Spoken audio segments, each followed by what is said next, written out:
할렐루야. 2022년 이민년 새해가 밝았습니다. 올 한 해도 여러분의 가정과 일터와 여러분들의 모든 삶 위에 하나님의 은혜와 축복이 넘쳐나시기를 주님의 이름으로 기원드립니다. 이 시간 우리 한번 새해 인사했으면 좋겠습니다. 새해 인사는 올해 교회 표 다 아시죠? 하나님을 열애하라입니다. 우리 옆 사람과 한번 새해 인사하실 때 하나님을 열애합시다 인사하겠습니다. 하나님을 열애합시다. 아멘. 맞습니다. 오늘 또 반가운 분들도 많이 보이시네요. 우리 임부수 장로님 오래간만에 또 예배 나오셨습니다. 반갑습니다. 우리 최영주 권사님 또 오래간만에 오셨습니다. 반갑습니다. 주원일 권사님 또 오래간만에 뵙게 돼서 너무 반갑습니다. 오만성 권사님도 또 오래간만에 오셔서 반갑습니다. 서울대학교 종교학과 교수인 배철현 교수가 쓴 신의 위대한 질문이라는 책이 있습니다. 이 책에서 배철현 교수는 성경에 나오는 하나님의 질문이야말로 우리가 어떤 삶을 살아갈 수 있을지 중요한 키워드가 된다라고 말을 했습니다. 베드로는 주는 그리스도시요 살아계신 하나님의 아들이다라는 위대한 신앙의 고백을 하게 됩니다. 그런데 이렇게 위대한 신앙의 고백이 가능할 수 있었던 이유는 주님의 위대한 질문이 있었기 때문입니다. 너희는 나를 누구라 하느냐? 위대한 질문이 위대한 대답을 낳게 하고 위대한 질문이 위대한 신앙을 낳게 합니다. 구약의 욥기서를 보면 욥이 고난 가운데 하나님께 부르짖고 기도하지만 하나님께서 침묵하십니다. 오랫동안 침묵하셨던 하나님께서 폭풍 가운데 말씀하기 시작하는데 욥의 질문에 대한 대답을 하지 않으십니다. 오히려 욥에게 하나님이 물으십니다. 하나님께서 욥에게 질문을 하기 시작하는데 두서 가지를 하는 것이 아니라 약 70여 가지의 질문을 욥에게 쏟아내십니다. 그 질문 앞에 욥이 섰을 때 단 하나도 대답할 수 없는 자기 자신의 모습을 보며 자기의 의를 자랑했던 그 욥이 하나님 앞에 진실된 회개를 하게 되는 것을 보게 됩니다. 바로 하나님의 질문은 우리를 진정한 회개와 변화로 이끄십니다. 따라서 새해를 맞이하여 오늘부터 금주 금요일까지 하나님의 질문 앞에 우리가 함께 서는 그런 은혜의 시간이 되기를 소망합니다. 로버트 킨 박사가 쓴 Deep Change or Slow Death라는 책이 있습니다. 이 책의 제목을 번역하면 근원적인 변화를 감행하든지 또는 아니면 서서히 죽어가든지 라고 번역할 수 있습니다. 저자가 이 책에서 말하고자 하는 바를 한마디로 요약한다면 이 책 제목이 말하고 있는 것처럼 근원적인 변화를 감행하지 못하면 서서히 죽음의 길로 가게 될 것이라는 것입니다. 한 가지 예를 들면 요즘 전기 자동차가 많이 다니고 있는 것을 보게 됩니다. 고용노동부와 에너지경제연구원에 따르면 전기차 보급률이 5%에 달하는 기간에 제주도 자동차 정비업소는 13%나 폐업을 했다고 합니다. 전기차 보급률이 높은 제주도는 주유소와 정비업소 폐업이 속출하고 있습니다. 지금 우리가 타고 다니는 자동차에 투입되는 부품이 대략 3만 개 정도 된다고 합니다. 그럼 이것과 관련해서 그것을 만들어내는 공장들이 얼마나 많이 있겠습니까? 또 3만 개나 되는 많은 부품들이 여러 공장에서 생산되고 있고 또 그것을 유통하는 분들이 있을 것이고 또 그 부품을 가지고 자동차 정비업소에서 차를 고치는 데 사용할 것입니다. 그런데 전기차의 보급률이 높아지면 높아질수록 수많은 공장과 업체들이 문을 닫아야 되는 현실이 지금 닥쳐오고 있습니다. 그래서 많은 업체들이 지금 비상에 걸려 있습니다. 사실상 전기 자동차가 상용화되는 것은 훨씬 이전에 할 수 있었습니다. 그런데 아직까지도 미비한 수준에 멈추고 있는 것은 무엇이냐면은 미국의 정유회사의 로비 때문입니다. 그들의 막대한 자본으로 정치적으로 로비를 해왔기 때문에 그만큼 미뤄온 것이지, 이제는 더 이상 미룰 수 없기에 점점 그 많은 업체들이 비상이 걸리게 됐습니다. 이런 위기는 자동차 관련의 산업의 위기만이 아닙니다. AI, 인공지능이 발달하면서 점점 사람들이 하는 일을 AI가 대체하게 되고 수많은 사람들이 일자리를 잃어가게 될 것이고 미래의 직업의 판도도 많은 변화가 나타나게 될 것입니다. 인공지능, 메타버스, 블록체인, 예전에는 듣도 보지도 못한 이런 용어들이 쏟아져 나오고 있고, 이 급변하는 시대에 변하지 않으면 천천히 죽어갈 수밖에 없는 시대를 우리는 살아가고 있습니다. 또한 지금 코로나 팬데믹으로 인하여 전 세계가 큰 위기에 놓여 있습니다. 비포 코로나, 애프터 코로나라는 말이 나올 정도로 코로나 이전과 이후의 삶이 완전히 달라진 오늘을 우리가 살아가고 있고, 많은 사람들이 코로나가 종식이 돼도 그 이전의 삶으로 돌아가지 못할 것이라고 예견하고 있습니다. 교회도 이런 변화에서 벗어날 수 없습니다. 우리나라를 대표하는 6개의 개신교 교단, 그러니까 예장통합, 예장합동, 기독교 장로회, 고신, 감리회, 기독교 성결교의 교인만 지난 1년간 40만 명의 성도가 감소했습니다. 지금 코로나로 인해서 많은 교우들이 현장에 나가서 예배를 드리지 못하고 온라인으로 예배를 드리고 있습니다. 근데 여기서 말하는 40만 명은 온라인으로 예배를 드리는 사람을 말하는 것이 아닙니다. 교회를 완전히 떠난 사람을 말합니다. 작년 한 해 한국의 주요 6개의 교단에서만 40만 명이 교회를 떠났습니다. 그러면 그 6개의 교단 외에 숫자까지 합친다면 단 1년 동안 상당히 많은 숫자의 교인들이 교회를 떠났다라는 것을 우리는 볼 수 있습니다. 그렇다면 10년 이후에, 20년 이후에 대한민국의 기독교가 존재할까? 장담할 수 없습니다. 주님의 몸된 교회가 이렇게 쇠퇴하고 있는데 어떻게 해야 될까? 방법은 한 가지입니다. 교회가 새로워져야 됩니다. 교회인 우리들이 변해야 됩니다. 선교의 방식을 오프라인에서 온라인으로 바꾸는 정도가 아니라, 교회의 조직의 체계를 바꾸는 정도가 아니라, 진정한 주님의 몸된 교회로 변화되지 않으면 이제는 세상으로부터 지탄을 받는 교회가 아니라 세상을 향해서 빛과 소금의 역할을 감당할 수 있는, 정말로 세상 사람들이 교회를 간절히 원하는 그런 주님의 몸된 교회로 변화되지 않으면 교회조차도 존재할 수 있을지 우리는 의문이 드는 시대를 살아가고 있습니다. 교회 공동체뿐만 아니라 우리들 각자 개인들도 마찬가지입니다. 코로나가 우리에게 주는 변화와 도전이 무엇입니까? 이제는 예전처럼 적당히 신앙생활을 하는 정도로 우리 믿음을 지킬 수 있는 시대는 끝이 났습니다. 자기소개서에 기독교인이라고 소개하는 정도로는, 주일에 한 번 예배를 드리는 정도로 믿음을 지킬 수 있는 시대는 끝이 났습니다.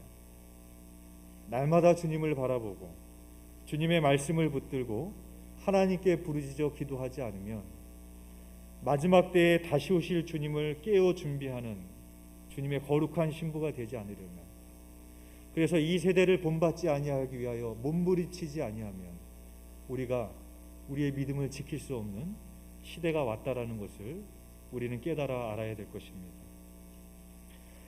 오늘 본문의 내용은 야곱이 형 에서의 장자권과 축복권을 가로채고 삼촌 라반의 집으로 도주하였다가 20년 만에 다시 돌아오는 장면입니다.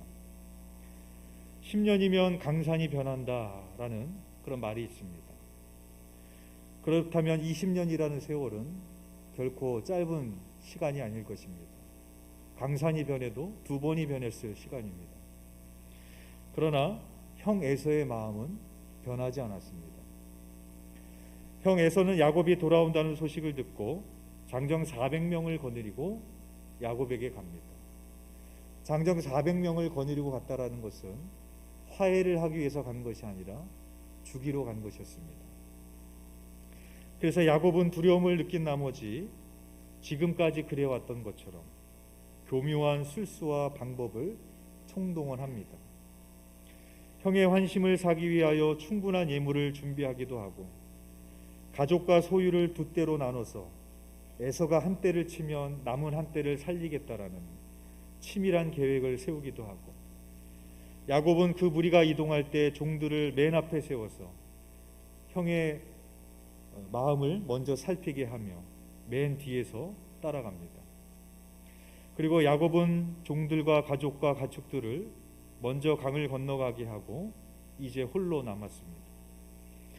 오늘 본문 24절의 말씀입니다. 야곱은 홀로 남았더니 어떤 사람이 날이 새도록 야곱과 씨름하다가. 오늘 본문이 이렇게 시작합니다. 야곱은 홀로 남았다 라고 시작합니다. 이 말씀을 우리가 한번 좀 깊이 묵상해 봤으면 좋겠습니다. 홀로 남아있는 야곱의 모습을 한번 상상해 보십시오. 그 모습은, 성경은 우리들에게 홀로 남아있는 야곱의 모습을 통해서 우리에게 무엇을 말하고 싶은 것일까? 야곱은 지난 세월 동안에 수많은 재물과 복을 움켜잡으려고 살아왔던 인생이었습니다. 그리고 야곱은 삼촌의 집에서 고된 머슴살이를 버텨내면서 마침내 4명의 아내, 11명의 아들, 수많은 종과 엄청난 재산을 움켜쥐었습니다. 그런데 성경은 뭐라고 말하는가 하면 지금은 야곱이 홀로 남아있다라고 기록하고 있습니다. 우리의 인생이 바로 이와 같습니다.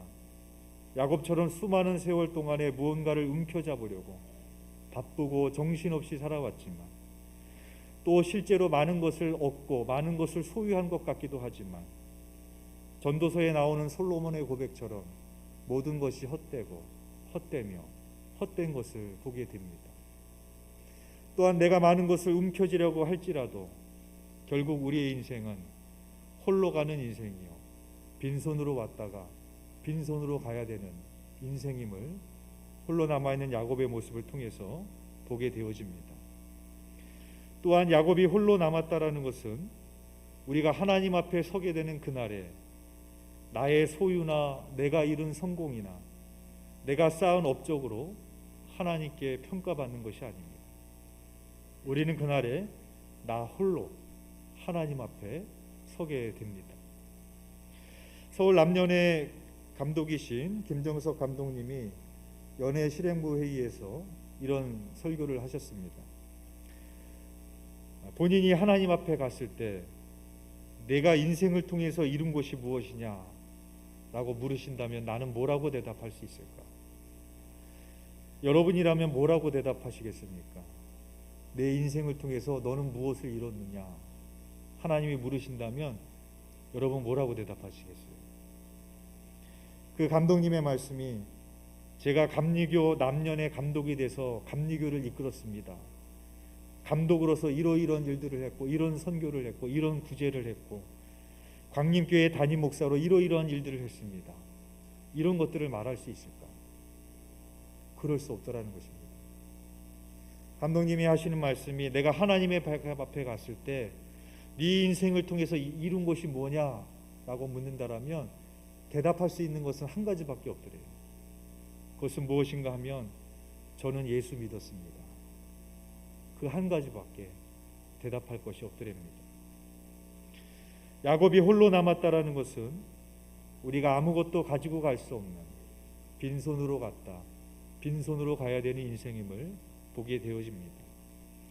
야곱이 홀로 남아있다라는 것은 우리가 하나님의 심판대에 서게 될 때 나의 소유나 내가 이룬 성공이나 내가 쌓은 업적으로 하나님께 평가를 받는 것이 아니라는 것을 보게 되어집니다. 또한 야곱이 홀로 남았다라는 것은 하나님이 우리에게 물으시는 그 근원적인 질문에 대답을 할 수 있는 것은 나 자신뿐이라는 것입니다. 야곱은 그날 밤에 하나님의 사람과 밤이 새도록 씨름을 합니다. 그리고 하나님의 사람이 야곱에게 이렇게 묻습니다. 27절의 말씀입니다. 그 사람이 그에게 이르되 내 이름이 무엇이냐? 내 이름이 무엇이냐? 이 하나님의 질문 앞에 그 누구도 대신 답변해 줄 수 없었습니다. 야곱의 아내들도, 그의 자식들도, 그의 많은 소유도, 그 하나님의 질문 앞에 홀로 서 있는 야곱만이 그 질문에 대답할 수 있었습니다. 그렇다면 내 이름이 무엇이냐라는 하나님의 질문의 의미는 무엇일까요? 정말로 야곱의 이름을 몰라서 물었을까요? 하나님은 우리의 머리털까지도 세시는 분입니다. 아담에게 내가 어디 있느냐라고 물으셨던 것이 어디 있는지 몰라서 물으신 것이 아니었던 것처럼 야곱에게 내 이름이 무엇이냐라고 물었던 것은 이름을 몰라서 물었던 것이 아닙니다. 이 질문은 야곱의 인생에서 한 가지 사건을 생각나게 하는 질문이었습니다. 20년 전에 야곱이 아버지 이삭 앞에 섰을 때 야곱이 장자권을 차지하기 위해서 형 에서로 변장하고 아버지에게 갔을 때 이삭이 이렇게 물었습니다. 창세기 27장 18절입니다. 야곱이 아버지에게 나아가서 내 아버지여 하고 부르니 이르되 내가 여기 있노라. 내 아들아 내가 누구냐 입니다. 이때 야곱은 아버지의 맏아들 에서입니다 라고 대답했습니다. 이것은 아버지만 속인 게 아니었습니다. 자기 자신을 속인 것이고 형도 속인 것입니다. 야곱은 바로 자신의 이름을 속인 사건 때문에 지난 20년 동안 나그네처럼 떠돌아다녀야만 했습니다. 그로부터 20년이 지난 야곱에게 하나님께서 다시 물으시는 겁니다. 내 이름이 무엇이냐? 너는 누구냐? 물으시는 겁니다. 이 하나님의 질문은 그 20년 전부터 아버지도 속이고 형도 속이고 자기 자신도 속여서 자신이 원하는 것이 있다라면 무엇이든지 움켜잡으려고 했던 야곱의 옛사람의 모습을 일깨워주기 위한 하나님의 질문이었습니다. 이 질문에 야곱은 이렇게 대답합니다. 저의 이름은 야곱입니다. 야곱이란 이름의 뜻은 움켜쥐다라는 뜻입니다. 야곱은 태어날 때 쌍둥이형 에서의 발꿈치를 움켜쥐고 나왔습니다. 그리고 야곱은 어리석은 형을 2번이나 속여서 형의 장자권을 사고 축복을 가로챘습니다. 야곱은 삼촌의 집에서 고된 머슴살이를 버텨내면서 2 아내와 자식을 얻고 양떼도 늘렸습니다. 마침내 그는 4명의 아내, 11명의 아들, 수많은 종들과 엄청난 재산을 움켜쥐었습니다. 이렇게 무엇이든지 움켜쥐려고 했던 것이 야곱의 본성이었고 야곱의 인생이었습니다. 바로 하나님께서 야곱에게 내 이름이 무엇이냐라고 물으신 것은 야곱의 이러한 본성을 아시고 물으신 것입니다. 따라서 하나님은 이렇게 물으신 겁니다. 야곱아, 내가 그렇게 악착같이 움켜쥐려고 하는 것은 무엇이냐? 그렇게 악착같이 움켜쥐어서 네가 이룬 것은 무엇이냐? 야곱에게 하나님이 그렇게 묻고 계신 것입니다. 이 하나님의 질문 앞에 섰던 야곱은 이렇게 대답할 수밖에 없었습니다. 제 이름은 야곱입니다. 야곱은 자기의 이름을 댐으로써 자신의 추악한 본성을 고백할 수밖에 없었습니다. 결국 자신이 움켜잡으려고 했던 것은 결국 냄새나는 발 뒤꿈치에 불과한 것들이었음을 그는 하나님 앞에 고백할 수밖에 없었던 것이었습니다.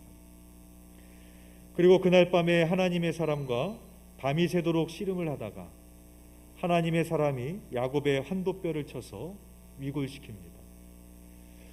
사람의 뼈에는 여러 가지 뼈가 많이 있는데 왜 하필이면 환도뼈를 위골시켰을까요? 환도뼈는 고관절입니다. 사람의 몸을 받쳐주는 중심입니다. 힘의 근원인 그 중심이 무너진 겁니다. 그동안 야곱의 인생의 힘의 근원은 하나님이 아니었습니다. 자기 자신이었습니다. 그래서 아버지도 속이고 형도 속이고 내가 원하는 것이 있다면 무엇이든지 움켜쥐려고 했던 사람이 바로 야곱이었습니다. 하나님께서 그 야곱의 본성을 치신 것입니다. 또한 야곱은 하나님을 철저히 의지하는 사람이 아니었습니다. 오늘 본문 앞에 나오는 32장 9절에서 12절까지 보면 야곱이 너무나도 두려운 나머지 하나님 앞에 기도하는 내용이 나옵니다. 그 중에 11절에서 12절까지만 보면 야곱이 이렇게 기도했습니다. 내가 주께 간구하오니 내 형의 손에서 에서의 손에서 나를 건져내시옵소서. 내가 그를 두려워함은 그가 와서 나와 내 처자들을 칠까 겁이 나기 때문이다. 주께서 말씀하시기를 내가 반드시 내게 은혜를 베풀어 내 씨로 바다에 셀 수 없는 모래와 같이 많게 하리라 하셨나이다.